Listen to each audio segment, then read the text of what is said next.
can't send it to a refinery complex that has capacity, it doesn't really matter. Right now, the refinery complex is running, 95%, worst case 90. It's really going to be around 100% over the next couple of months. So, the statement, in my opinion, is a reflection of his views that there's a lot of obstacles, regulatory hurdles to developing new refineries. And frankly, anything developed now would be very technologically advanced, very clean. Now, last question, Tom. Where do you see oil prices going in the next 12 months? I was, before the war started, I was kind of bearish, and I've been wrong because the war keeps lasting. I think we have to keep in mind this war in Ukraine is being financed by countries like India and China, and to some degree the Europeans, because they're sending money to Russia. If that were to stop, I don't think Russia could maintain the war for very long.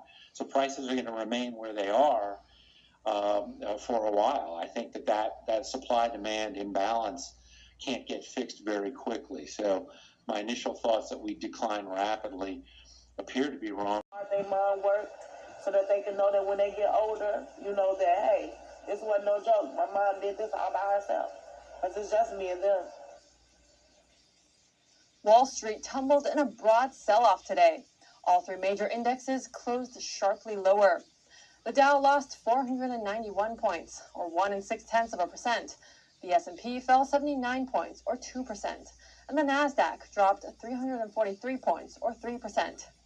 Big Four accounting firm Ernst & Young, or EY, has agreed to pay a $1 million fine. It's to settle U.S. charges that its auditors cheated on their CPA exams.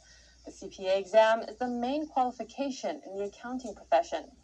Not only did the auditors cheat, the SEC says EY tried to mislead investigators as well. 49 accountants and talks about how there are different types of black people. Honestly, these ain't the same type of black people that I grew up around. I don't recognize these black ones. Matthews also says there is a need for people to take yard signs down at night while people are sleeping. She assumed state office in 2018 as a representative of South Carolina's District 117. Jeremy Sandberg, NTD News. Melina Weisskopf has more. Illinois lost a seat for this election cycle after the 2020 census, leaving 2 Republicans competing for 1 seat. First-term Congresswoman Mary Miller is up against Congressman Rodney Davis. Over the weekend, former President Trump visited the 15th District to endorse Miller. Then this Tuesday, you need to cast your vote for a truly wonderful person, Mary Miller, respected by everybody. Mary, come on up. The district that Mary and Rodney are running in, President Trump is very popular. And so in that particular segment of our state, I think it does have an impact on people. According to the nonpartisan Cook Political Report, 5 of the House seats in the state are winnable for Republicans.